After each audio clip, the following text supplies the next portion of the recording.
Hey, so in this tutorial we start from the assumption that you've got IntelliJ installed and you've followed the instructions already for installing the HappyBrackets plugin and set IntelliJ up and tested that it works. There are instructions linked on this page, so jump there if you've got any problems with the setup as we get started. You should also have downloaded the zip file containing the tutorial 1 code from this page. So I'm just going to open IntelliJ, and this assumes you have a clean install of IntelliJ, no projects set up. But if you've already made a project, that's fine. You can just start working from that one, or you can create a new project. So we create a new project, and IntelliJ gives you a range of options, and one of those options is HappyBrackets. So make sure you've selected HappyBrackets here, and that will actually create a project which gives you all of the configuration you need and the plugin to work with HappyBrackets. So I'm just going to call that HappyBrackets tutorial. I'm placing that on my desktop just for the purpose of this tutorial. You might want to place it in your documents folder or wherever you keep code projects. When that project gets made, the first thing that happens is that IntelliJ does a bit of work to index and set up the project structure. So you just have to be patient and wait while that's being created. What we'll do is open the project panel, and this is a pretty standard look for an IntelliJ project. It has some stuff that's specific to HappyBrackets, like a device folder. We won't be looking into the detail of this, we'll just be focusing on the source folder. That already comes loaded with lots of examples, and that's really the only place we'll be spending any time over here. And over here on the right we have the HappyBrackets plugin window, which is how we communicate with devices. I'm just going to start by, I've already downloaded this zip file. This is my tutorial project folder. I'm going to unpack the zip file and I'm going to copy. This is just basically source code. This has some Java files which are our HappyBrackets sketches, and if I copy this or just drag and move it, you can either alt drag to copy or just drag to move. I'm going to put this into my source folder. It asks me, do I want to do that? And it confirms that it's actually going to be copying it into the HB tutorial project folder. I click OK, and my tutorial files get copied in here. We're going to be working from those. So we'll just have a look at the Hello World example. And this is a standard Java file structure for a HappyBrackets action. So this course assumes some knowledge of programming and ideally some knowledge of Java. If you don't have previous knowledge of Java, you'll be able to follow along to some extent if you have a general experience with any other programming language. If you have no experience with programming, this will be quite challenging, but follow along anyway and see how you go, and there'll be links to other ways that you can improve your skills with Java. What we do when we're making something for sending onto a remote device with HappyBrackets is we create a new class, we give that any name we like, and we make sure that it implements the interface in Java called HB action. So this will be a typical declaration of what we call a HappyBrackets sketch or a HappyBrackets composition. Within that class structure we have one function, or in Java we call that a method, which is called action, and that's the code that's going to get run when you send this to a device. So we'll be looking at the code in some more detail. Meanwhile, over here, as I mentioned, you have your HappyBrackets plugin window, and this panel here saying devices, this will list any connected devices you have. I don't have a device connected right now, and you may or may not have a Pi ready to go, but what I'm going to do is I've also got the HappyBrackets menu up here, and I'm going to select Run Simulator, and that will start a virtual device. If you do that, you should get the same, and you'll see this device here. What name you get here may depend on your network configuration. So mine is being given a name which is actually my ISP given host name. Depending on your network configuration, that may be the name that you've chosen for your computer, or it may just be an IP address. So this represents a single device. In this case, the device is actually my host computer. But if we had a Raspberry Pi plugged in and set up and switched on and connected to the same network, we would see that appearing in this list. So just a quick tour of this interface. Here you have 3 buttons which are key to controlling the device. The first one, reset, will clear any code that's running already on the device. The second one, ping, is just there to help you find that device. So if you have many devices plugged in, the ping button is just a useful way to tell which one is which by making it produce an audible bleep. And the third command is to send the code that is currently highlighted, so the currently active code file here. So I'm going to select this device and hit send, and that will send this code over. But there's actually one thing I need to do first. I need to make sure that code is compiled. So the way I do that is I right click, and that gives me some options here, and I've got the recompile option here. That code may have been compiled because the IntelliJ IDE will automatically compile code, but it's always best just to run that, especially if you make a rapid change, it may not recompile it. We've also got the option here, we can send this code to a specific device. This is the currently selected device here, or we can send it to all devices. So any which way will do. I will send this way.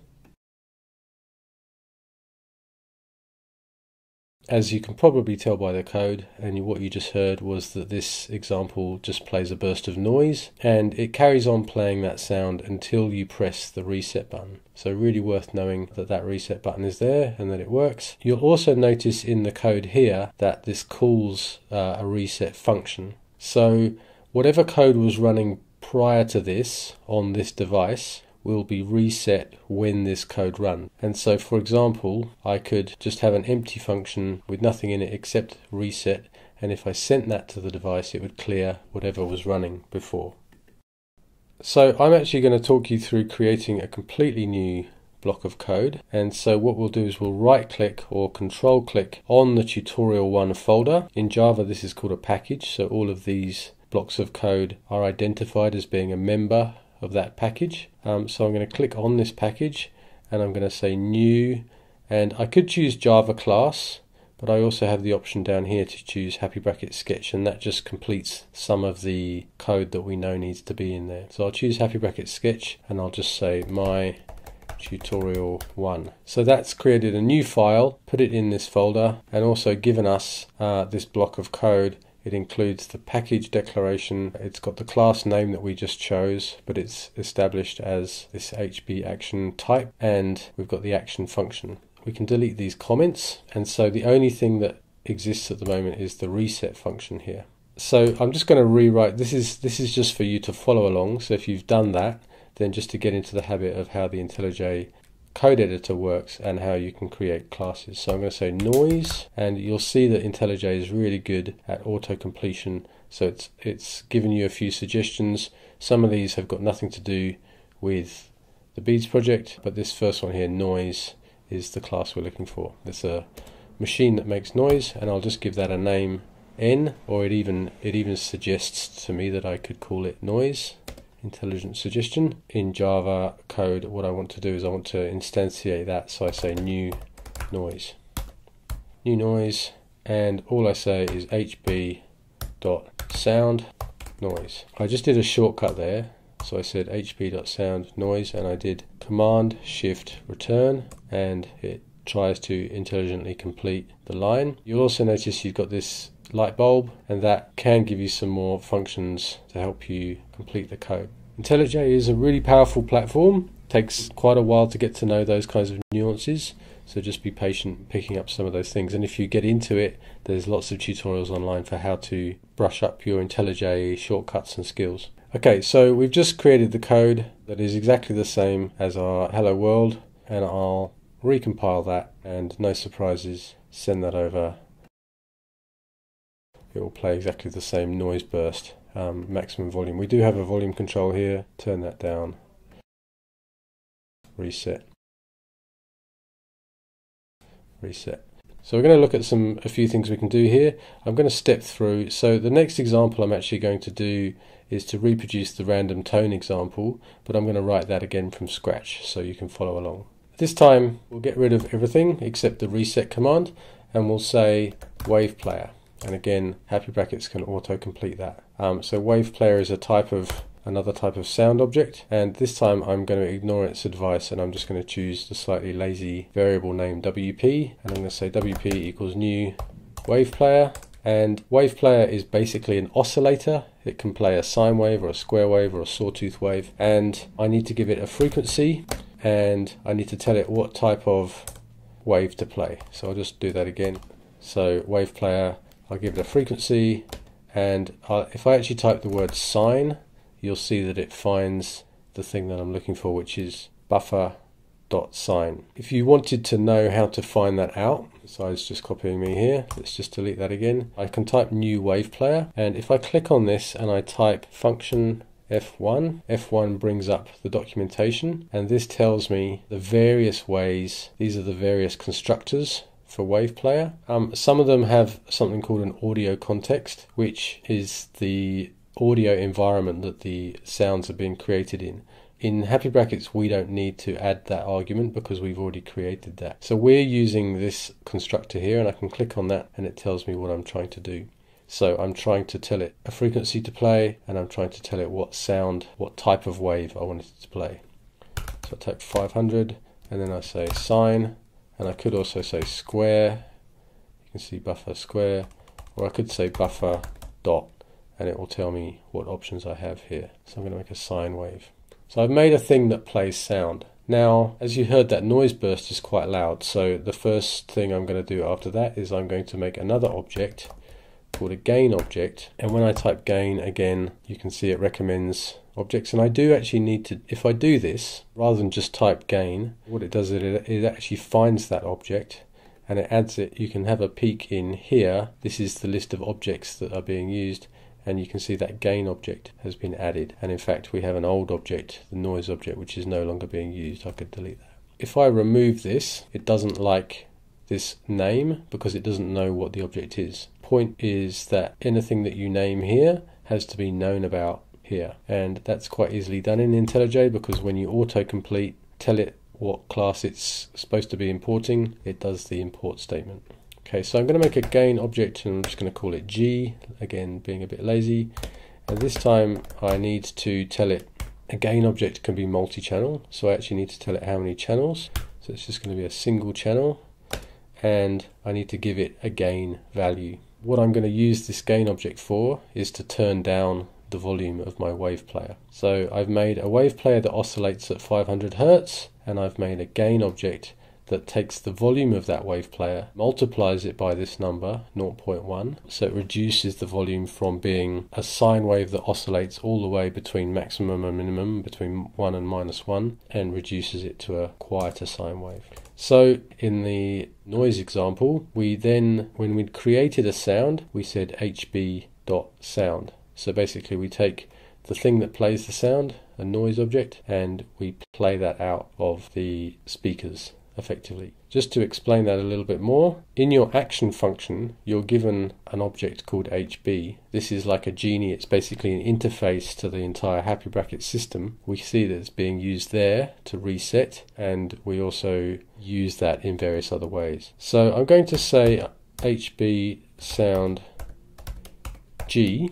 G is actually the thing I want to listen to, and what I'm doing is I'm building a signal chain here. So I'm going to say G add input WP. So what I've done is I've built a very simple audio chain consisting of a wave player, a thing that oscillates, going to a gain control which regulates the gain, and that's expressed here by this connection. So G add input WP means that WP gets plugged into G, and then finally I say HB sound G. That means that the output of G actually gets plugged into the speakers, gets played out through the system. So this is the connection code.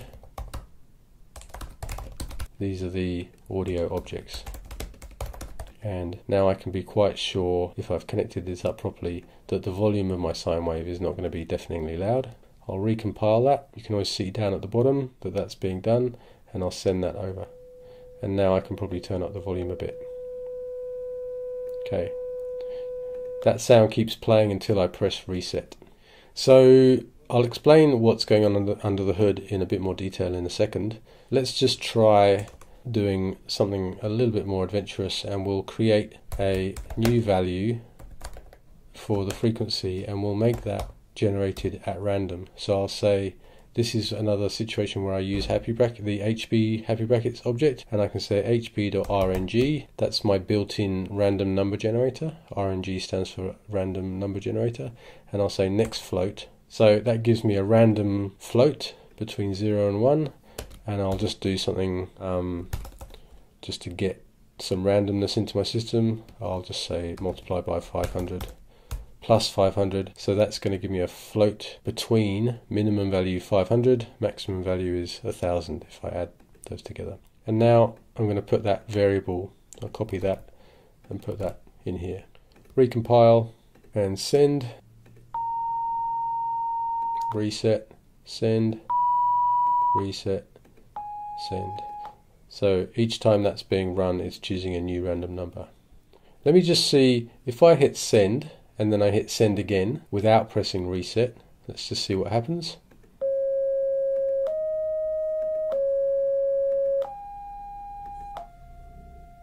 That line of code at the beginning actually does the reset. I don't need to press reset when I send the code over. So each time the code comes over, first thing that happens is that whatever was running before gets removed, and then this block of code gets run again. So that's why each time you're hearing a different tone. I can actually remove this line. So what that means, and recompile, what that means is that when the code gets sent over, the previous code doesn't get removed. What that means is that the previous sounds that were playing on the device will still be sounding. So if I hit send, and then again,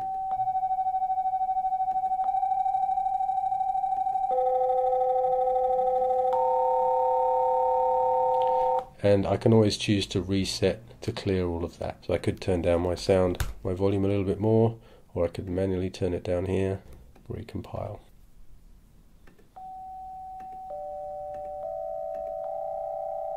Reset. Okay, so that explains a really important principle of HappyBrackets, which is that the HappyBrackets device is constantly running code, and it will actually run any code you throw at it. Each time you throw it a block of code like this, it will interpret it as a new action. So you can choose whether the reset function should be in there depending on your use. So I'm going to leave that out for a moment, and I'll just demonstrate one more thing. We send this 4 times. There's 4 sounds playing together. If I send it one more time,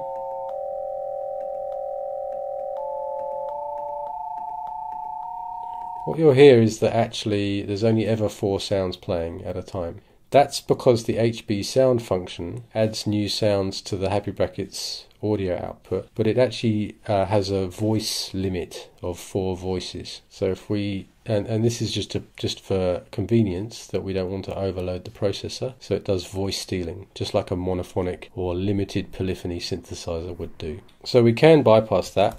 I'll comment this line out, and instead we can say HB get audio output and say add input G. This line actually, the HB.sound line plays a sound, but it limits the polyphony. This line actually grabs the real audio output device and adds whatever new sound we want to that, and it bypasses this. So if we try recompiling this and sending, we'll see that we can go above 4-note polyphony.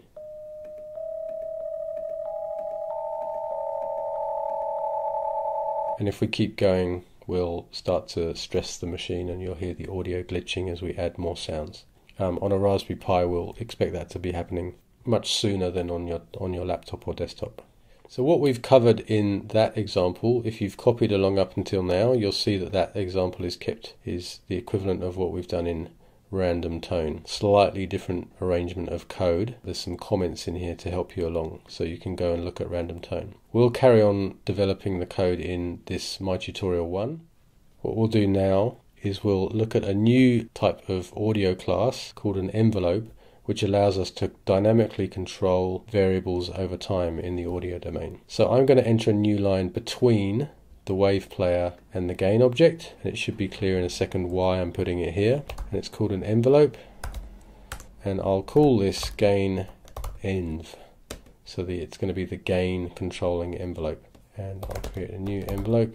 And this again, you've got your help here. This float value is the start value of the envelope. This will all become clear in a second, but what I'm going to do is I'm going to use this thing. It's like a kind of control line. If you're used to any kind of modular synthesis or audio programming environment, this would be like a CV value or a audio rate control parameter. So I'm going to copy that value. That's going to be the initial value of my envelope, and then I'm going to replace in this gain object, this is a fixed value gain, a floating point value, and I'm going to replace that fixed value with this object. My gain object is now being controlled by a gain envelope, an envelope object. So as this stands, it will have exactly the same behavior as before, because all I've done is created this envelope object and set it to a fixed value which controls the gain object.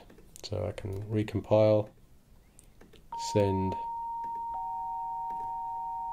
and I've got the same behavior. The difference is now this gain envelope allows me to program some temporal behavior to the sound. So I can put the following lines pretty much anywhere I like. I can put them at the end because they're going to queue up some action that happens over time. So I'm going to say gain envelope, add segment, and that means basically add a new action segment. So it's going to be basically the value of that gain envelope changing over time. So what I need to do is give it a destination value, 0, and so what I'm going to do is make this sound fade out and a duration in milliseconds.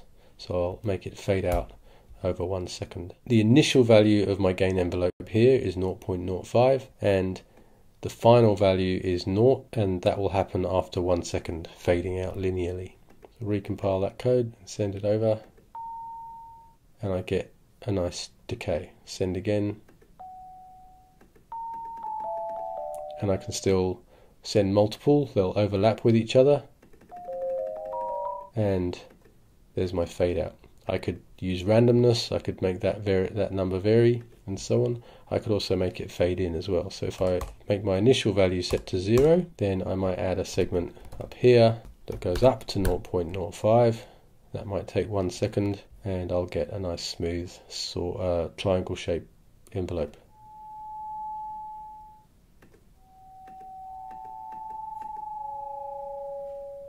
So that's an envelope. It smoothly varies some numeric quantity, and if you're a mod synth person, you'll be familiar with that in the form of CV controls. We can also make an envelope that controls the frequency of the wave player. So I could pretty much do exactly the same thing here and control the frequency. That can be an exercise for you to try yourself.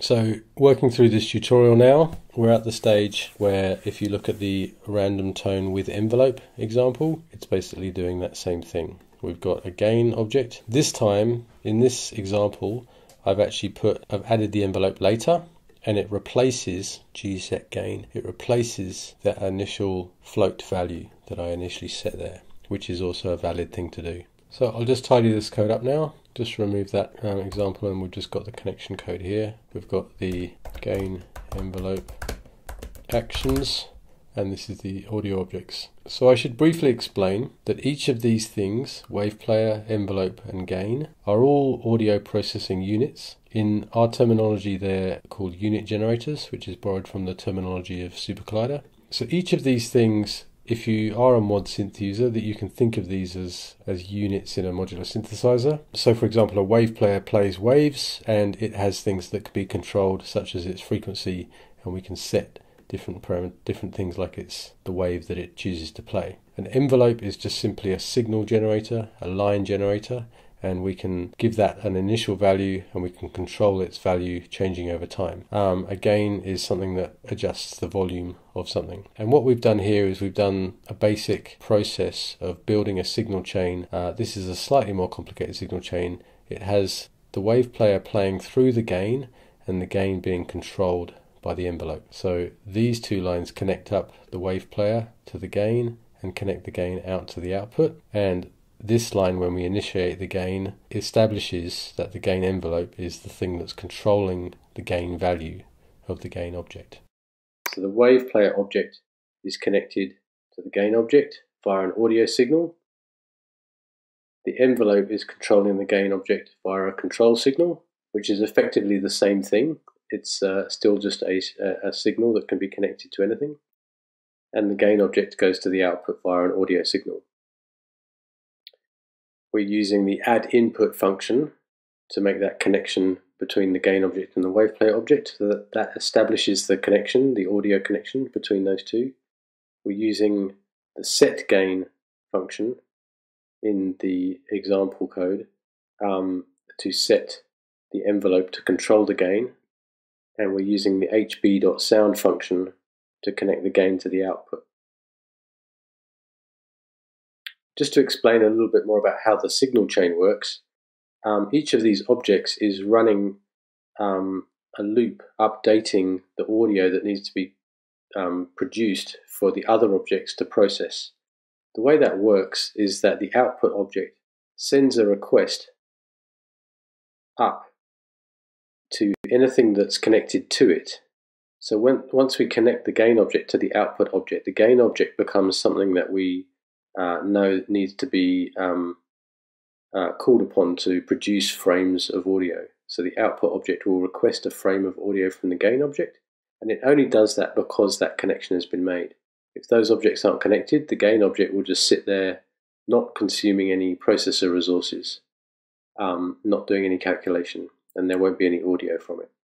So the gain object, once it receives a request for another frame of audio, it passes that request on to anything that's connected to it. So the envelope is connected to the gain object. And if you picture the flow of those signals from the previous slide, these requests go in the opposite direction. And the gain object also requests a new frame from the wave player object. So that set of requests gets propagated up through this signal chain. The wave player then sends back another frame of audio as requested. So does the envelope. And now that the gain has received all of the frames that it needs, it sends back its frame to the output. So you can always think of these signal chains as trees that emanate from the output upwards and then send back their frames downwards back into the output.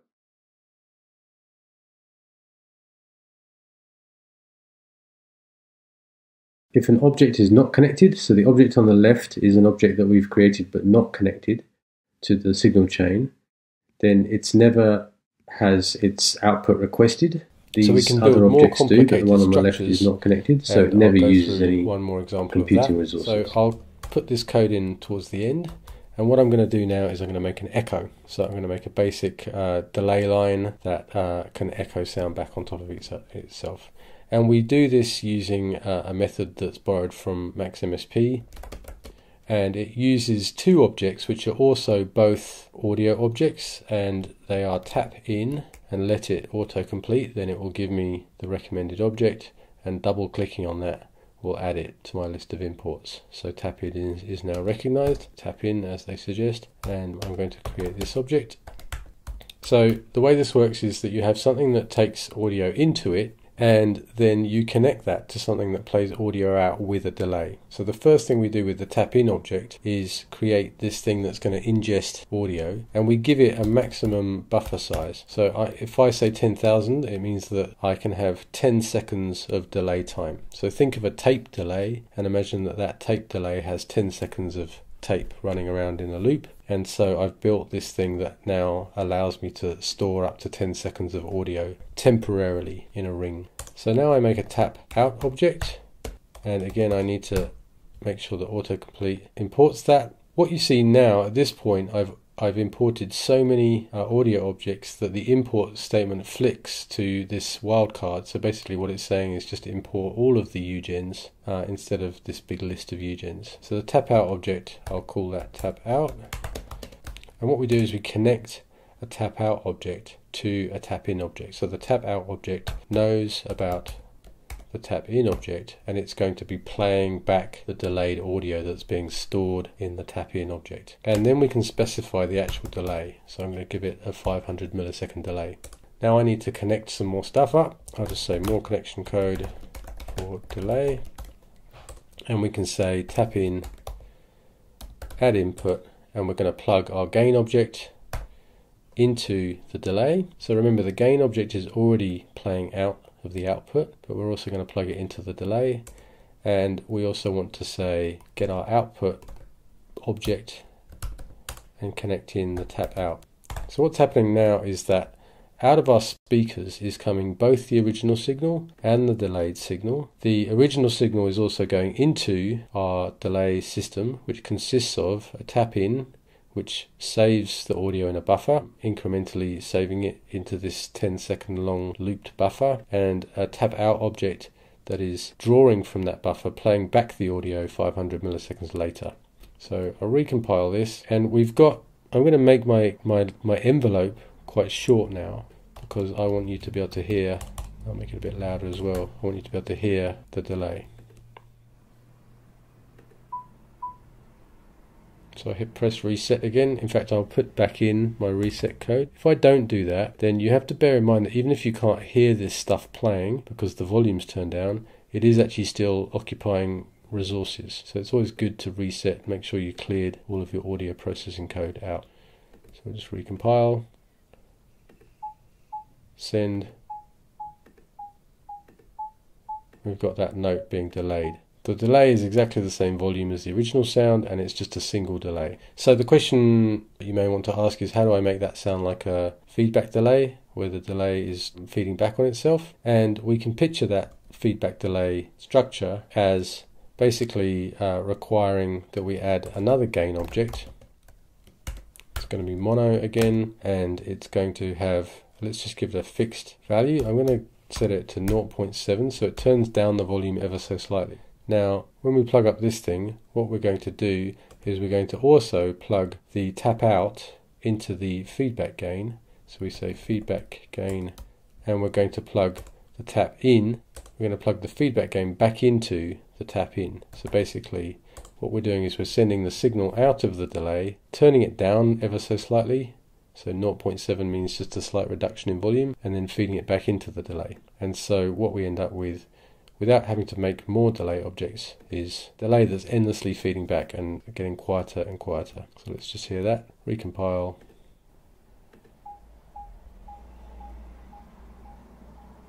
And again, I could remove that reset code there.